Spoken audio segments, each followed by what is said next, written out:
Trump ja Putin alkaa olla taas hyvissä väleissä ja kaikki alkaa mennä taas parempaan suuntaan.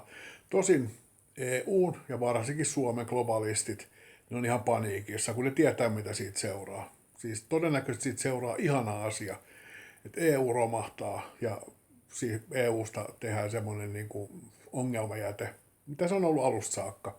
Miettikää, minkälaisessa kunnossa Suomi oli ennen kuin Niinistö ja tämä Lipponen niin pääsivät sekoilemaan tuon EU-systeemin kanssa. Eli ennen 90-luvun lamaa. Suomi oli siis äärimmäisen hienossa kunnossa. Mitä meillä on tällä hetkellä jäljellä niistä? Ei mitään. Pelkkää velkaa. Joka 2 viikko tulee noin miljardi velkaa. 2,5 viikkoa, niin tulee miljardi velkaa lisää. Kaikki lypsävät lehmät on tapettu.